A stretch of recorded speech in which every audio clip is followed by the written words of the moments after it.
Thank you for watching. In our last episode, we'll take you to the Kasubi Royal Gallery. Something beautiful is happening there. Barkcloth, once woven into rites, robes, and memory, is being reborn as modern art and fashion.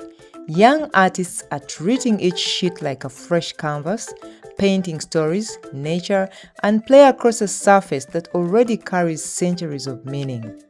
Our guest will walk us through this transformation, how the same bark that wrapped kings and marked ceremonies now turns into a canvas, becomes printed jackets, and hangs in galleries, honoring tradition while pushing boundaries.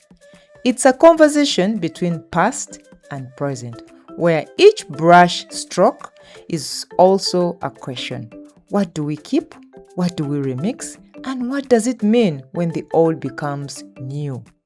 The result is joyful, surprising, sometimes controversial, and always rooted in respect for the material, its makers, and the clan that birthed it.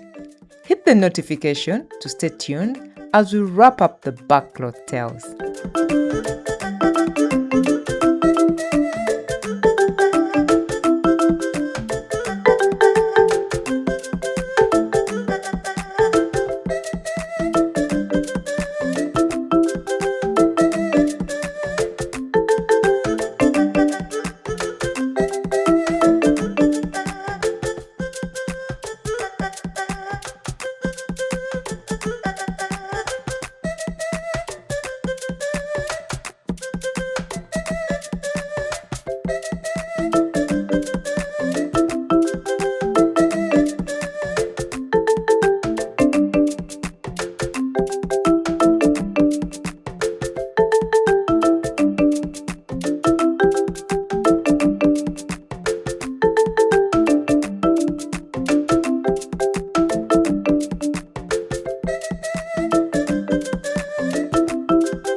Right here, we are at the Royal Gallery, the Kasubi Royal Tombs, and you happen to be one of the artists in this space.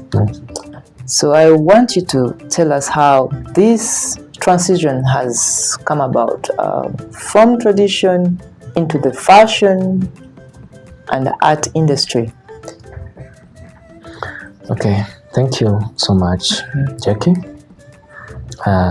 Just like you're seeing us holding these art pieces, the Barkcloth has gone through various transformations. In the first time, it being seen as a mere cloth. With the time, when people went abandoning it being used as a cloth, those that gave it attention realized that it could be a better piece of material to be used in making various things out of it. This is a precious material that was actually declared by UNESCO in 2005 as a masterpiece of oral and intangible heritage of humanity. So as a way of preserving the Barkcloth, it not being just neglected as being worn in the ancient days as a cloth, we are now using it in making various things. And now, gone the days when one would just get it and maybe tie and just wears it like that. But now, modern artisans or fashion designers, they are making it look more good.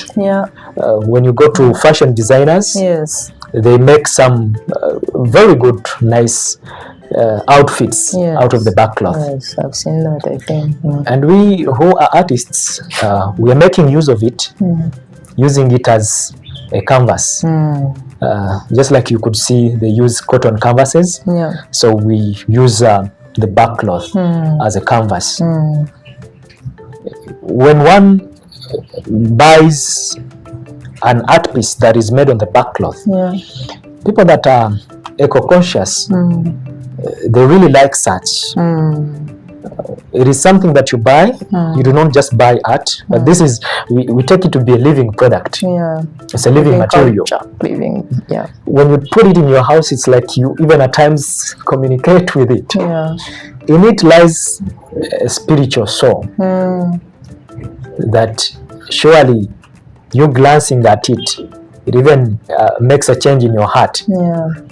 So we are using it in as a canvas, as you see such paintings.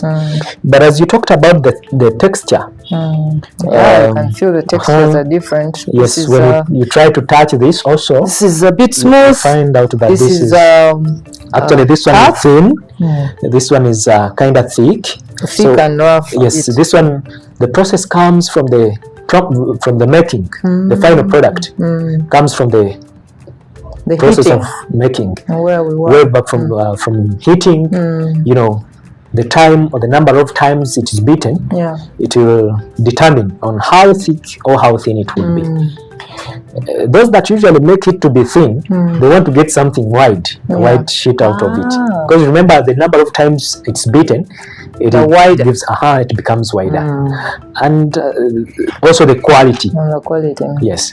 Usually the clothes that were worn by kings or chiefs were given good time and were always at least thicker. Oh, not thinner. I would think thinner, so they are soft on the body. Basically, in a way of, you know, when it becomes so thin, you find out that it has even some holes within. It tears so much. You can see a stitch here. Yes.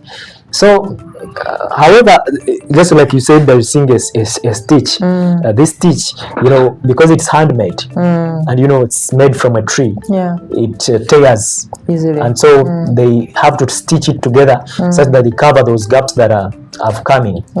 Yes. So we use acrylic paintings. One can also use oil paintings and maybe any other mode of paints. So it can stand any kind of paint. But there are those paintings that would not be bad on it, especially the acrylics and maybe the oil paintings. These are good and they are waterproof. They are not spoiled by water. So this is something that a buyer can take to his home country. And is 100% sure that he visited an African country. No, not only basically visited one of the most powerful kingdoms. Actually, this one is the most powerful kingdoms in East and Central Africa. Other kingdoms no longer existing. But this is something that you carry, and when it is very easy to carry. However, at times we put them in frames such that the visitor sees that maybe it can look nice in a frame. But because it's not easy to be carried in a frame, we just roll it like this. And someone buys it, and then they can frame it when they get home. When one reaches home, just iron at the back, and then could give it a nice frame that he desires. Maybe one more thing I would hint on is how you think young people connect with it today, connect with Barkcloth today. And I can now see it has evolved into modernity, and you know, before young people were afraid about it, even not only young people, even older people. Some people think it's related to spirits and everything like that. Yes. What's your take on how young people relate with the Barkcloth today after seeing it in this kind of space? It's in art, it's in the fashion and industry. Is it a way to even entice them that, guys, this is just a natural cloth, natural from the tree, it's just you should change your narrative about it. Sure. What would you... So, you know, as I told you when we are having our first session about the Barkcloth, I told you it is we who make it, either bad use of it or good use of it.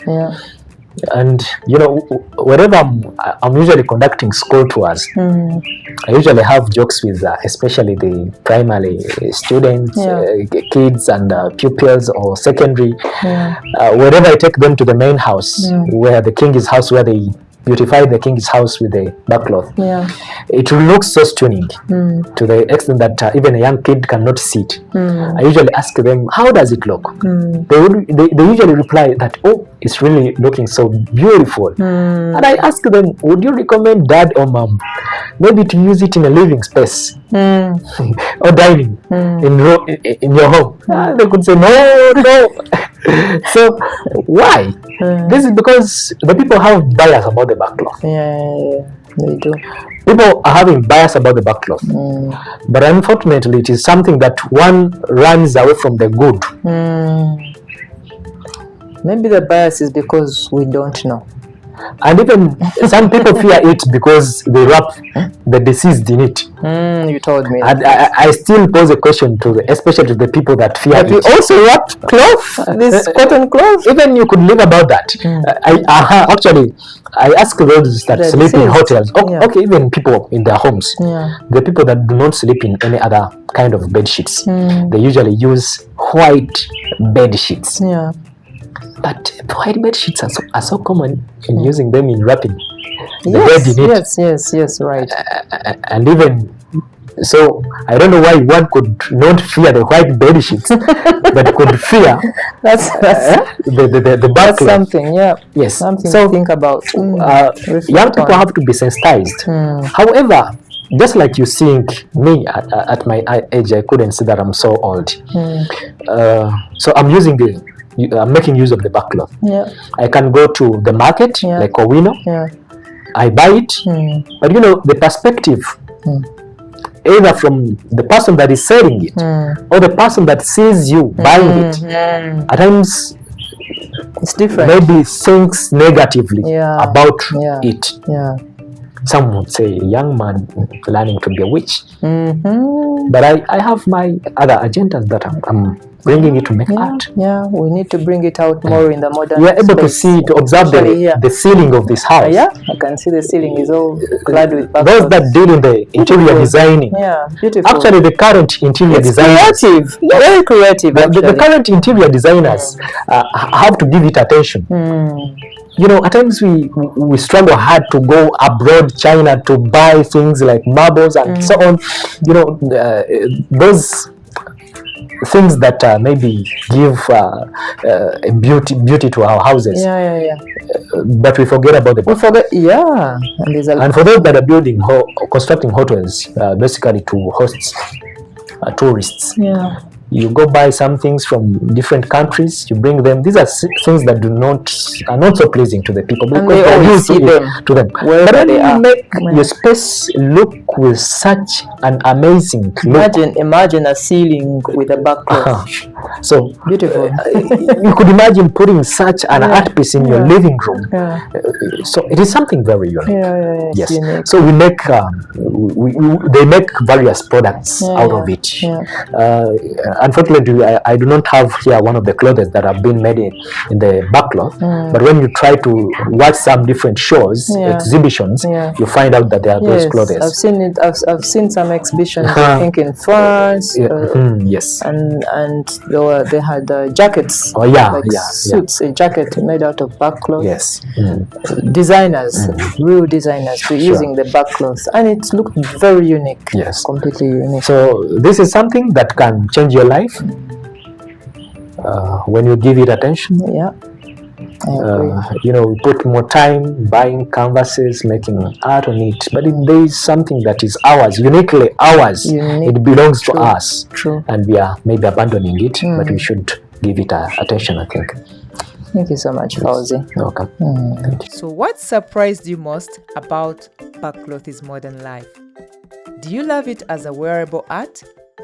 Or should something stay sacred? Drop your thoughts in the comments. The best conversations happen there, and we want to hear yours.